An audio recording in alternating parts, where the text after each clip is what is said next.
Program on investing under regulation crowdfunding is not investment advice. Rising with the crowd, power unbound, change makers lead where hope is found.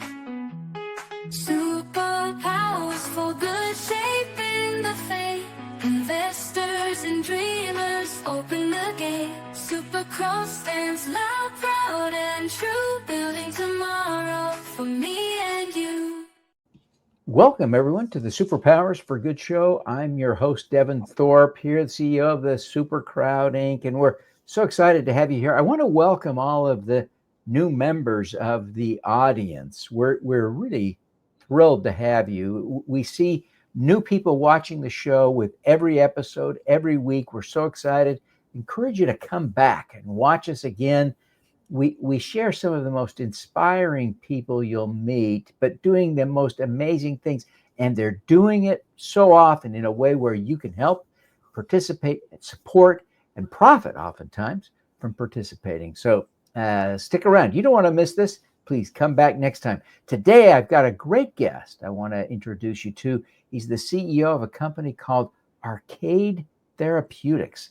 His name is Raj Amin. You're going to be really impressed by what Raj is up to. Raj, welcome to the show. Hey, Devin, great to be here. Thanks for having me on.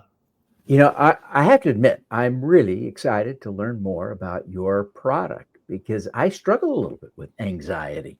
This is a challenge, right? So who doesn't these days, right? Yeah, I suspect everyone feels it to some extent or another, but some of us really struggle where it becomes problematic. And so having tools to help us manage that is so vitally important.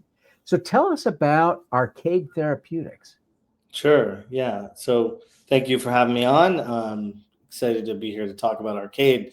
I mean, you may know that anxiety is one of the biggest mental health issues affecting people today. In fact, untreated mental health conditions cost the country about $300 billion every year. But even more so than the economic cost, we know 1 in 2 adults are reporting loneliness. We know there's massively rising rates of depression and anxiety. And in fact, one of the worst statistics is suicide. Suicide is actually a leading cause of death in our youth and in adults as well. And this really just shouldn't be the case. And so we know that there's a huge problem, and that problem has to do with getting people engaged earlier, really getting them to start the journey of addressing their anxiety, addressing their depression, their mental health challenges much earlier in the process before they escalate and become something that they can't change as easily. And so one of the biggest challenges to engaging people is really the format of that engagement, right? We know it can be very difficult to go to primary care, go to your doctor, and a lot of people don't want to take drugs right away as a first line treatment. It's a big obstacle to get people into therapy. A lot of people haven't tried therapy. There's a lot of stigma associated with it. So we've got to figure out ways to give them an on-ramp to begin self-care. And that's really where gaming comes in. As you know, the name is Arcade for a reason. We're using gaming because gaming is naturally engaging. People are playing games every day. In fact, 2/3 of Americans play games. And, what you may not realize is actually the most popular kind of game are the games that we play on our phones, right? I mean, we carry these around with us everywhere we go. And, you probably, have messed around with games like Candy Crush. Certainly games like Wordle have taken over. These games are games that people find naturally appealing and engaging. But what if you could actually embed a psychological technique into the game that is proven to reduce anxiety symptoms? That's what we've done at Arcade. This is such a cool thing because so many of us are willing to play Wordle or some other game every day, right? For 5 minutes a day, 6 minutes a day. Why not have it be something that would be therapeutic and beneficial? It just makes so much sense. That's right. So That's right. How are you planning to monetize this? You're trying to build a business. What's the model for monetization? Yeah. So first of all, it all starts with science, right? I mean, these aren't just, any game. They're games that have a proven technique behind them. So my co-founder is a scientist, Dr. Tracy Dennis Tawari, who had spent many years, in fact, over a decade, developing the specific type of technique that is embedded into the game. And because we have great science behind it, we have done clinical studies, some funded by the NIH, that allowed us to have the research base. This allows us to be considered as what's called a digital therapeutic, or essentially software as medicine. And so what this does is it plugs into the way that healthcare providers provide products to their patients. And that means reimbursement through medical billing codes that doctors use every day. So when you go into the doctor, you take an assessment.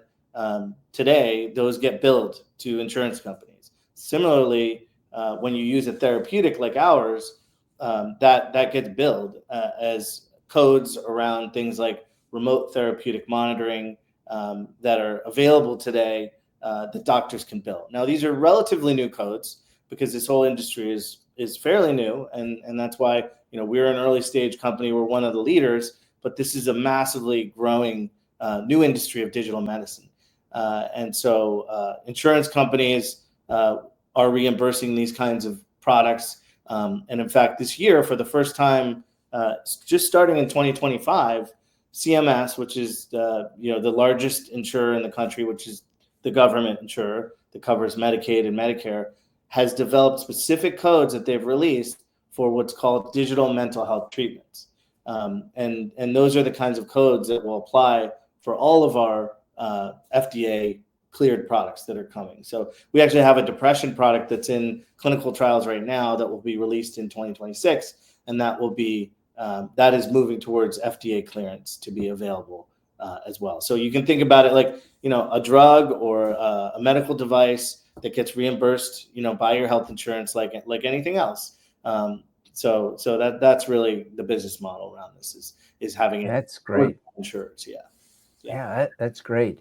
So where did all of this come from, Raj? How did this business come about? Yeah, so I've always been involved with product innovation. This is my third venture-backed company, actually third in healthcare. I've been involved with other startups before that.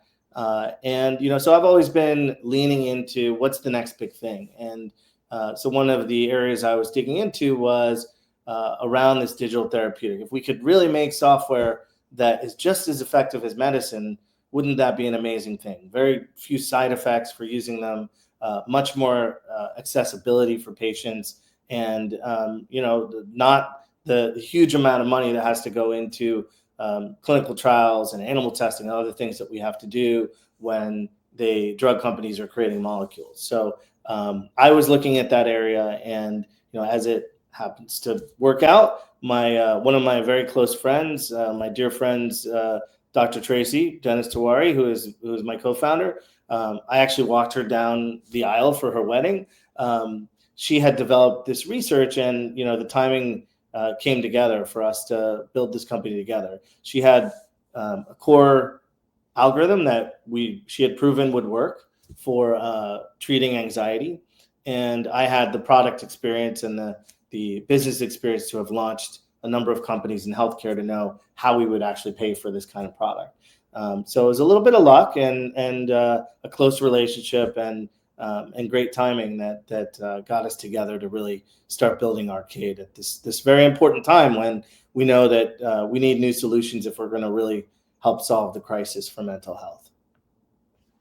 And there is a crisis. You hinted at some of the statistics at the top of the show.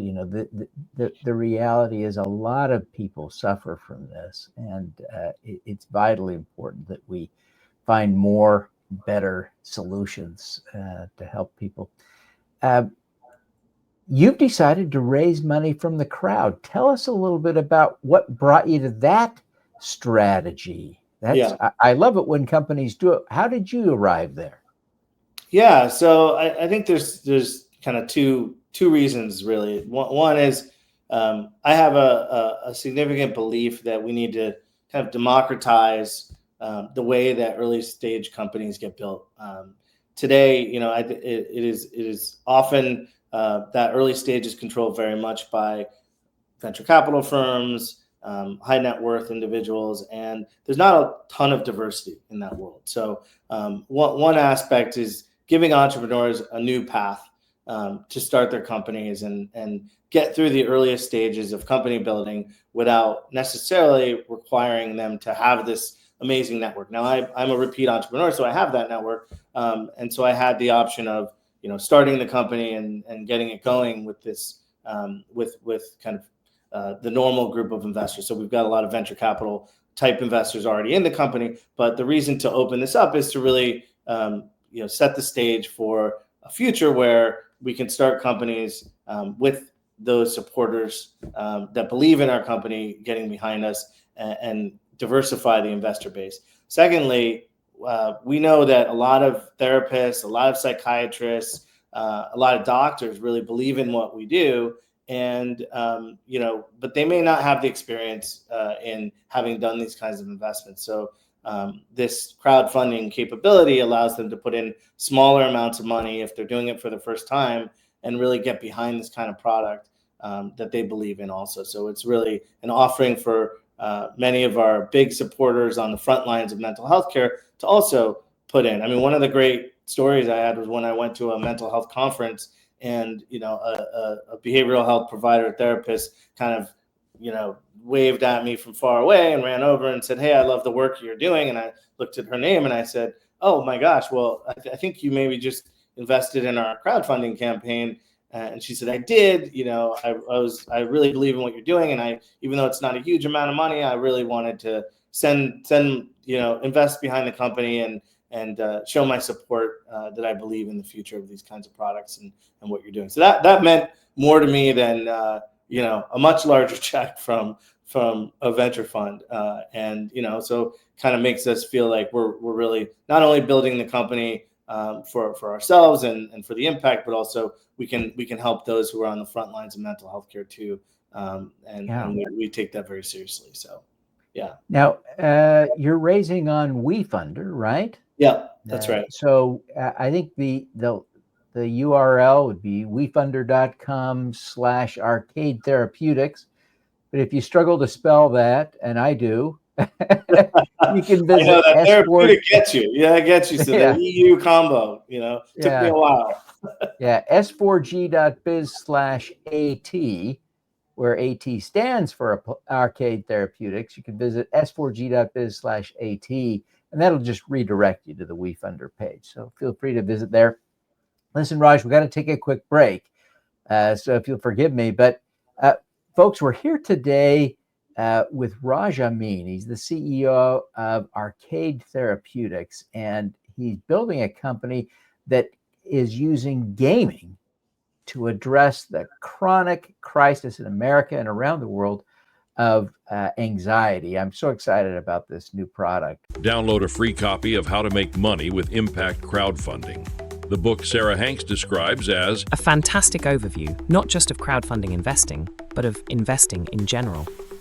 Andrew Savickas raved, "This book offers unparalleled insights for anyone looking to make a difference." Scan the QR code to get your copy. SuperCrowd LA is the must-attend conference for impact investors, social entrepreneurs, and community builders. Learn from experts who've raised millions, including Jason Fishman of DNA, Sarah Hardwick of The Crowd, and Doug Wilmore of WorldTree. Plus, a live pitch with top investment opportunities. Early bird pricing ends soon. Struggling to raise capital for your business? Unlock the power of the crowd with AI. My free guide, Crowdfunding Made Simple, walks you through every step to success. Get funded smarter, faster. Scan the QR code now for your free download. Welcome back to the Superpowers for Good show from the Super Crowd. I'm your host, Devin Thorpe, and we have such an extraordinary guest today. We're here with Raj Amin. He's the CEO of Arcade Therapeutics, and we've been talking about the business, but we're going to shift gears a little bit now and talk to Raj about his superpower. So stick around. You don't want to miss this. Raj, you really have accomplished a lot. You talked about the fact that you've built this power network that would have allowed you to raise capital from the traditional sources of angel investors and venture capitalists, and your decision to do this despite that. But, that clearly signals a successful career where you've accomplished so much. What is your superpower? Yeah, well, that's I think about that a lot as I continue to build new ventures. You sort of see the guitar behind me. I would say that I have a creative side in how I think about new businesses, and I think I've applied that to the problems that I see in the world that I feel need solving. So early in my career, I worked in the television business, actually, building a lot of technology around video streaming and video on demand and areas like that. And that was a time when this type of product just didn't exist. And so you had to explain to people that they would be able to, you'd be able to pause your TV and and search through. You wouldn't have to go to a Blockbuster Video anymore. These were fairly foreign concepts at the time. And in kind of understanding that there was a huge crisis in educating people about healthcare, I thought, how can I apply this new concept of on-demand video to this crisis of educating patients on healthcare issues? And that was kind of how my first company was born, which was a company called Healthy Nation, that was the first on-demand video network that was not focused on entertainment, but was focused on education. And that was a company that I founded in 2005. Not, if you can imagine, that was the same year that YouTube was founded. So it seemed like a very foreign concept at the time, but if you kind of I'd say my superpower is the ability to sort of understand these trends that are happening. And in that case, it was around getting video on demand into people's homes broadly, but applying that to something very new, which was around delivering information in a really friendly way, in an entertaining way, so that you could learn about your health, but learn about it on your time and with a format that already worked, like TV. In my next venture, it was around your medical health record, which you probably know is very confusing. Most people just have no idea what's in their electronic medical record. But if you could really make that accessible to people, we thought, hey, we can really create a lot of interaction between people and their data. And so we created a company called Mana Health. So it's really kind of, how do I take consumer experience and creatively apply that to a problem that exists that I really want to solve?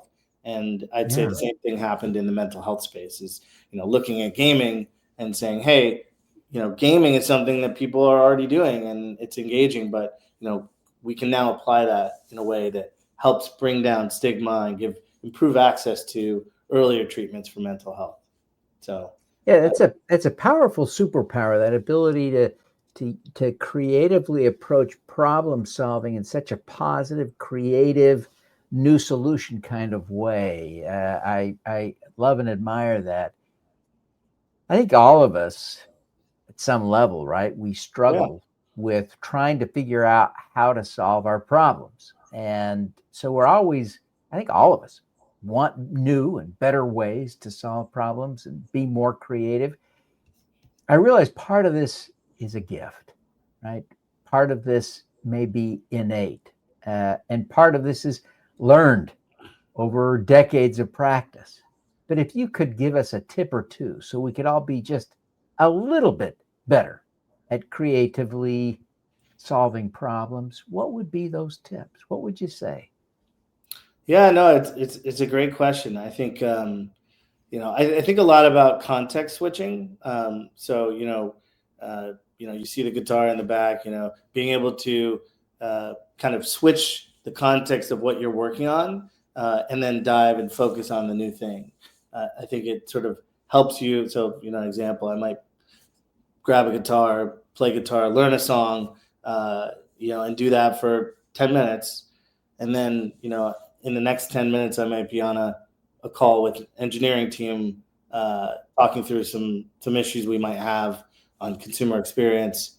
And then after that, we might be doing something around marketing.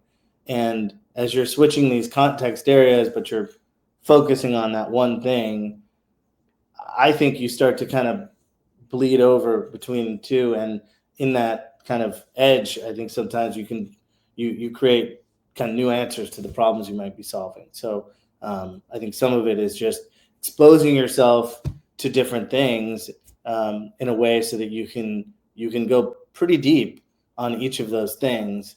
And a lot of times in those intersections, you find some really interesting ideas.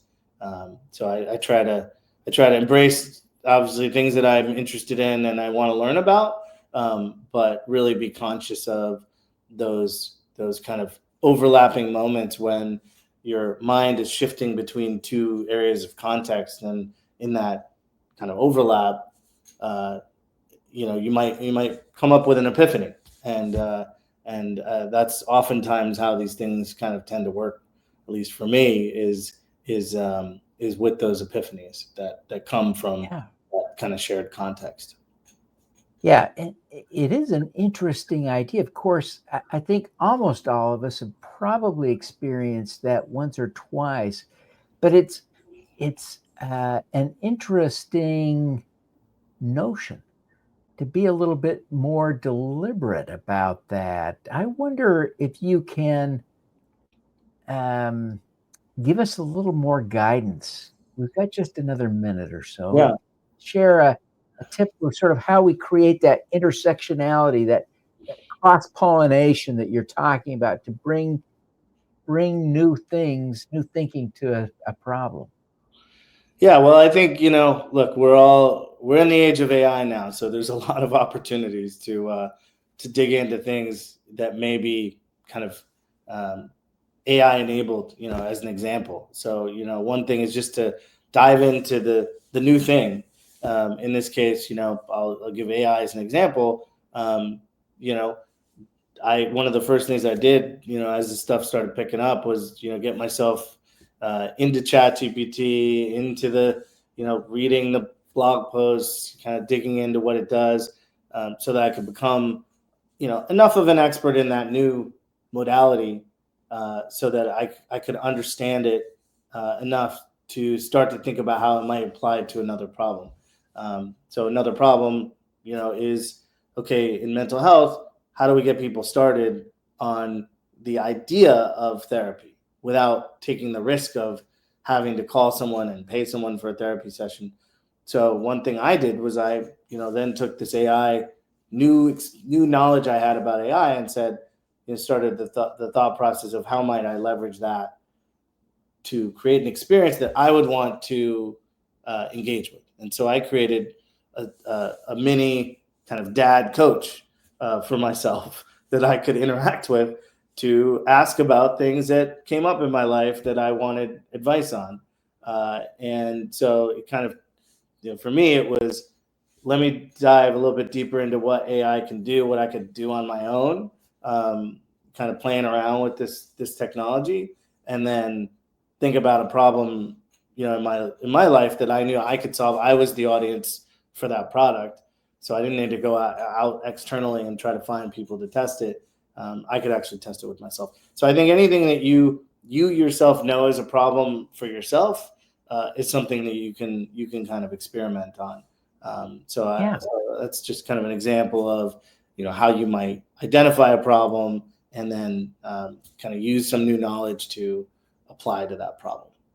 Fantastic. Now, Raj, as we wrap up here, take just a few seconds and tell people how they can connect with you personally, if that's an option, and if so, how.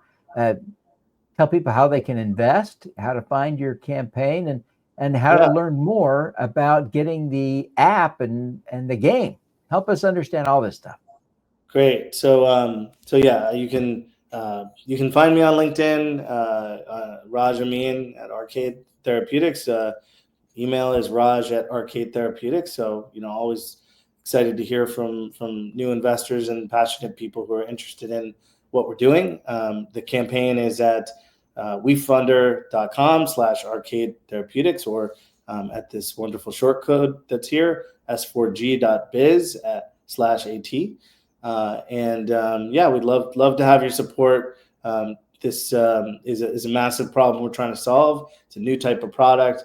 It works very well, and now it's all about getting it out into the world. And there are places on our website where you can learn more about how to sign up to get a demo account, and we can certainly, as an investor, set you up. All righty. Fantastic. Thank you so much. We wish you all the success.